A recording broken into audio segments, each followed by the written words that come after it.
Oi pessoal, tudo bem? Sejam muito bem-vindos ao canal Me Ajuda Aí. Meu nome é Juliette, a sua divulgadora científica aqui do YouTube, e eu não poderia deixar de vir aqui hoje falar com vocês sobre um assunto que repercutiu muito nessa semana, que foi o caso do estudante de veterinária que foi picado por uma cobra naja.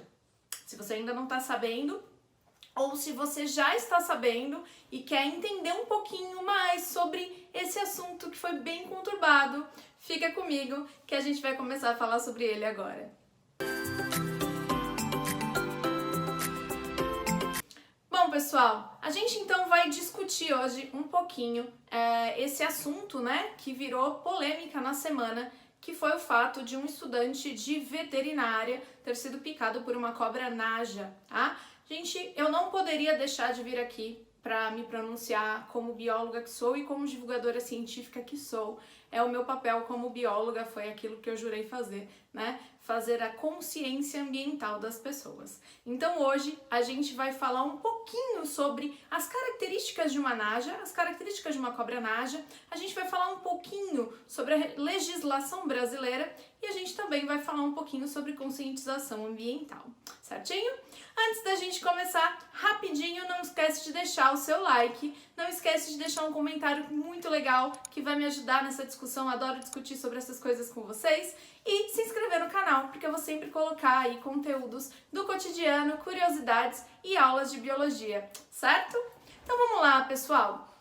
Vocês já ouviram falar, provavelmente, não sei se todos, mas enfim. O que aconteceu essa semana foi que o noticiário, né, de Brasília notificou que essa semana um estudante de veterinária teria sido internado e ele estaria em coma porque ele foi picado por uma cobra naja, tá? Isso repercutiu muito, né? Quando a gente ficou sabendo da notícia, a gente ainda não sabia o estado em que estava o estudante, né? Eu quero deixar bem claro aqui que ninguém está torcendo pela morte do menino, né? Do rapaz. Todos nós aqui estamos torcendo pela pronta recuperação dele. Me parece, ontem eu vi algumas notícias falando que ele estava já acordado, né? Com algumas sequelas, mas que ele já estava acordado. Bom, o fato foi que esse estudante ele foi picado por uma cobra naja e depois, né, que ele foi levado para o hospital, essa cobra naja foi encontrada dentro de uma caixa no estacionamento de um shopping lá em Brasília, né?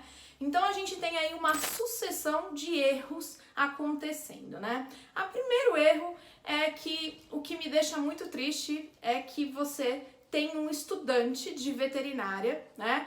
Que é um cara que está estudando para cuidar dos seres vivos, né, assim como os biólogos, e ele tem como posse uma cobra, e essa cobra é uma cobra naja. Se vocês não sabem, a naja ela não é uma cobra pertencente à nossa fauna. Aqui no Brasil a gente não tem najas, tá? Aqui no Brasil a gente tem o mais similar de uma naja por veneno e por características de dentição é a cobra coral. A cobra coral e a cobra naja, elas pertencem à mesma família dos elapídeos, né? Que são cobras que têm um veneno neurotóxico. E o que significa ter um veneno neurotóxico? Bom, cobras da família elapide, como cobras corais e najas, elas têm um veneno que age, né, no sistema nervoso periférico, tá? E aí o que acontece com uma pessoa que é picada por um tipo de cobra assim? Essa pessoa, ela começa a ter problemas musculares, tá? Então ele age nos músculos, principalmente no diafragma. Lembra de sistema respiratório?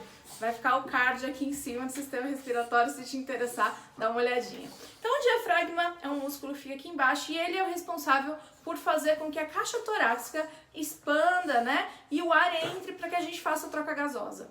Quando você é picado por uma cobra dessas, você tem aí a parada do músculo diafragma. Então você não consegue mais respirar. Então imagina o desespero que deve sentir uma pessoa que é picada por uma cobra naja ou uma cobra coral. A diferença entre a naja e a coral é que a naja, ela ainda consegue, na picada dela, impulsionar uma quantidade ainda maior de veneno do que a coral. Então, ele é muito mais potente por ser uma quantidade maior em menor tempo, tá? Então, isso também acaba deixando a situação muito mais grave, tá? característica que tem uma pessoa que é picada por esse tipo de cobra é que ela começa a ter, pode desencadear nela vômitos, tá? Ela pode ter náuseas e, em alguns casos, não é um caso que acontece sempre, mas em alguns casos ela pode vir a ter a necrose da região onde ela foi picada. Então, se ela foi picada no braço, ela tem a necrose do braço. E o que é a necrose? A morte do tecido, tá? O tecido começa a morrer, a apodrecer, e aí, normalmente, a pessoa tem que optar, se ela sair viva disso, ela tem que optar por amputar esse membro. Ela tem que retirar a parte aí onde tá necrosada, tá morte, tem a morte do tecido, tá? O que nos deixa bastante intrigados é que, já que a naja não é uma cobra que pertence, né, à fauna brasileira, por que e como essa cobra, né, essa serpente, ela está em posse de um estudante de medicina veterinária? O que a gente imagina que tenha acontecido, né, e provavelmente foi o que aconteceu, é que esse estudante, ele comprou essa cobra vinda de tráfico de animais, né? Então, algumas cobras, algumas serpentes, como alguns outros animais, eles entram aqui no Brasil vindos de tráfico de animais. Então, eles pagam caro, tá? Eles pagam caro por ter esses animais em casa. E animais peçonhentos são de posse proibida por lei, tá? Então, a gente pode ter uma serpente em casa? Olha, eu, Juliette, não teria, tá? Mas eu não estou aqui para acusar as pessoas que gostam, né? Eu tenho muitos amigos biólogos que têm.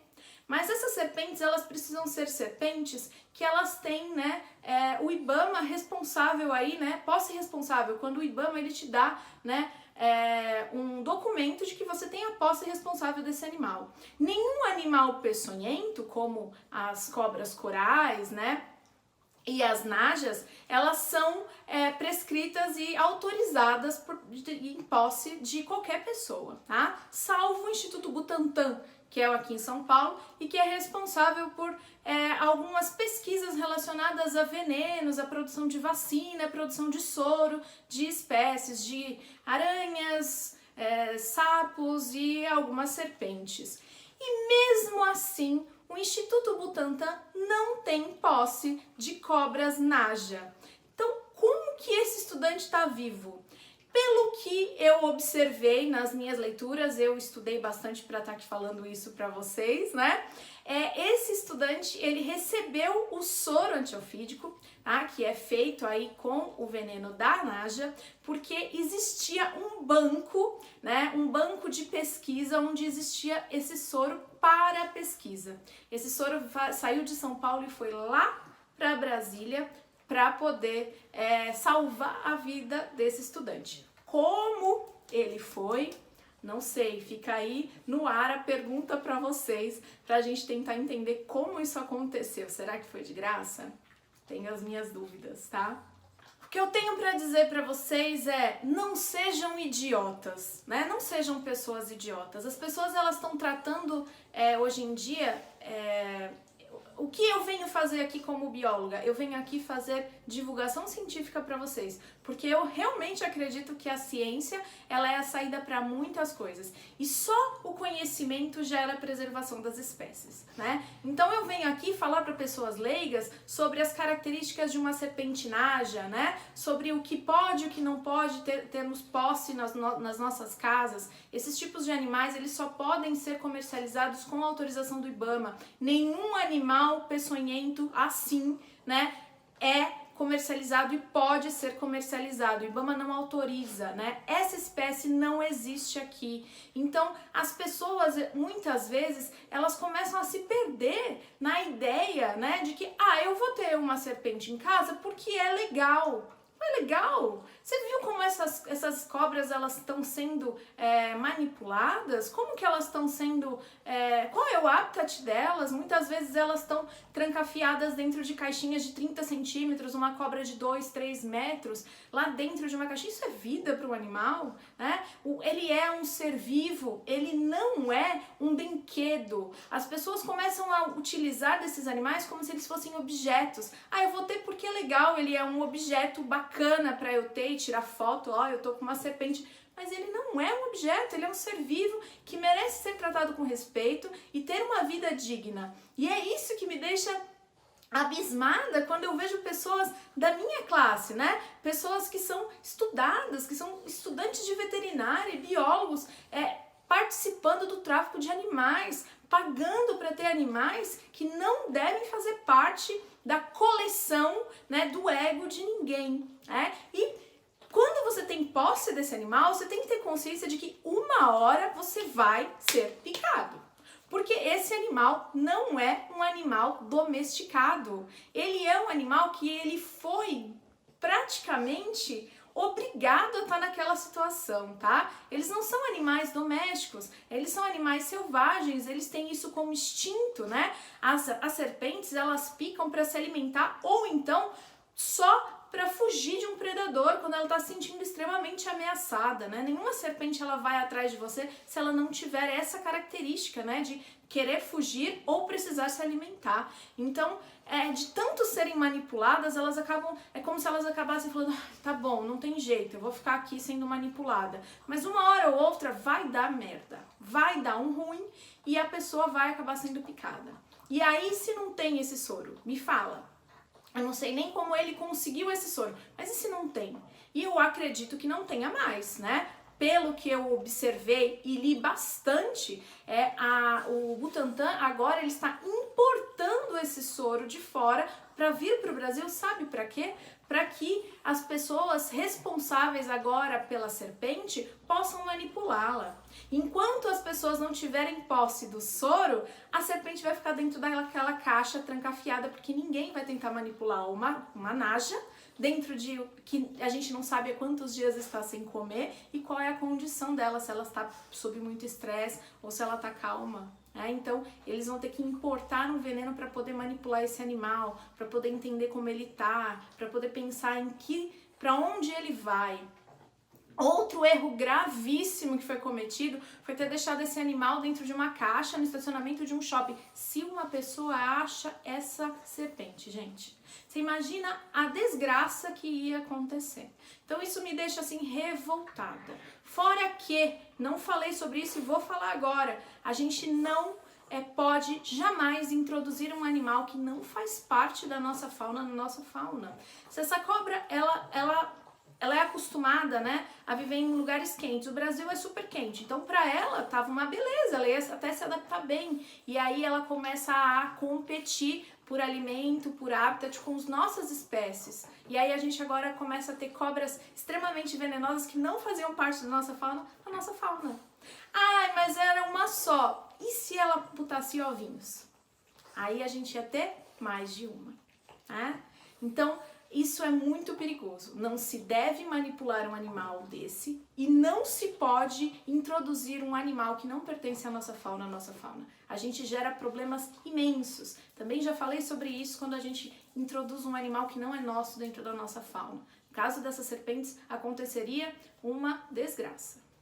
Bom, já que eu desabafei bastante, expliquei para vocês porque a gente não pode ter posse de um animal desse por maus tratos, por consciência e por entender que esse animal na nossa fauna faria um estrago enorme, a gente vai falar um pouquinho sobre as características de uma naja, tá? Então vamos lá, as najas junto com as corais fazem parte da família das elapídeas, tá? Elapídeas são cobras, então, que têm um veneno, e esse veneno é um veneno que age no sistema nervoso periférico, causando, então, a paralisia da musculatura de um indivíduo, tá? Junto com algumas outras questões que eu falei aí, que são vômitos, né? Prostração, muita dor, e às vezes pode causar aí a necrose de um membro, certo? Ótimo! As najas e as corais, elas são classificadas como animais peçonhentos. Então a gente tem dois tipos de animais, tá? Os animais venenosos e os animais peçonhentos.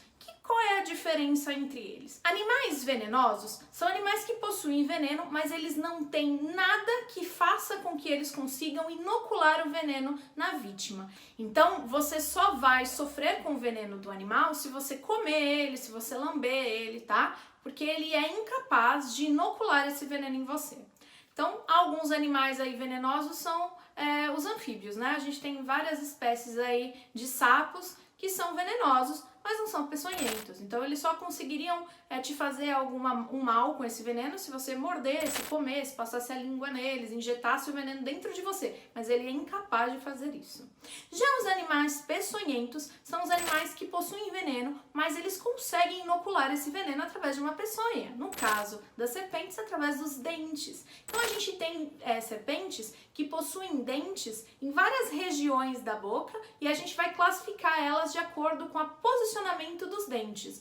Mas esse dente é capaz então de injetar no indivíduo um veneno e esse veneno vai servir tanto para o animal fugir quando ele se sente muito ameaçado ou para ele se alimentar quando ele está precisando caçar, tá? Esses animais peçonhentos, eles não podem estar por posse de ninguém, tá? Por conta da característica de ter peçonha e do perigo que é portar um animal peçonhento. De acordo com o posicionamento dos dentes das serpentes, a gente vai dividir elas em cobras áglifas, opistóglifas, solenóglifas e proteróglifas. E o que significa isso? Então vamos lá, vamos entender. Cobras áglifas são aquelas serpentes que elas são constritoras, ou seja, já que elas não possuem nenhum dente capaz de inocular veneno na presa, olha só, elas não têm essa capacidade. Elas são vasoconstritoras, ou seja, elas têm uma musculatura bastante forte e elas se enrolam na vítima e quebram os ossos. Normalmente se enrolam na região do tórax, né, do animal, e aí o animal para de respirar e é assim que ela se alimenta, tá? Então a gente tem várias serpentes que são as serpentes que normalmente o IBAMA ele deixa você manipular, são essas cobras que são as constritoras, né? Porque elas não têm veneno, mas é óbvio que elas são capazes, né, de te matar se elas quiserem. Mas será que cobras que se alimentam por constrição são perigosas? São perigosas sim. Só que a gente tem uma questão de manejo, né, que faz com que o animal, não que ele seja um animal que fique um animal completamente doméstico, mas ele entende que o manejo não está fazendo mal para ele, então provavelmente os acidentes vão ser menores com esse tipo de serpente, tá? Já as cobras opistóglifas são aquelas cobras que têm capacidade de inocular veneno, ou seja, elas são peçonhentas, mas o dente que inocula veneno nelas é o dente do fundo, é o dente de trás. Então é difícil ter um acidente com esse tipo de serpente, porque até ela conseguir inocular veneno, normalmente ela já abocanhou a vítima dela, tá? Aí a gente tem as cobras que são chamadas de cobras solenóglifas. Essas cobras, elas têm um dente retrátil, então elas têm o dente da frente, esse dente ele fica coberto pela gengiva e aí quando ela vai se alimentar ele abre, né? E vai pra frente. Parece mais ou menos o que o tubarão faz. O tubarão também tem essa característica de quando ele vai abocanhar, a boca dele, né, a probóscide dele vai para fora, né? A cobra que tem essa característica faz a mesma coisa. Então, eles ficam presos numa gengiva que como se fosse uma proteção para que a cobra mesma não se machuque com os dentes. E no momento em que ela vai utilizar aí a peçonha dela, os dentes saem são retráteis, tá? Esse dente, ele tem um caninho, ele é oco pro lado de dentro, e aí por ali, quando ela pica, sai o veneno, tá? É o caso das cascavéis, né? Então o veneno delas também é bastante potente. E a gente tem as cobras da família Elapidae, que é o caso da Nádia que a gente tá conversando, que são cobras proteróglifas. Essas cobras, elas têm o dente da frente com veneno. Esse dente da frente não tem esse capuz, né, que cobre ela então não é capaz de projetar os dentes. Mas como é o dente da frente, normalmente ela tem a característica de picar a vítima e ficar presa ali por um tempo, tá? Às vezes, como é o caso da coral, os dentes são pequenos e às vezes é tão rápida a picada que as pessoas que foram picadas nem sabem que foram, só quando começam a passar mal que percebem que foram picadas por uma serpente.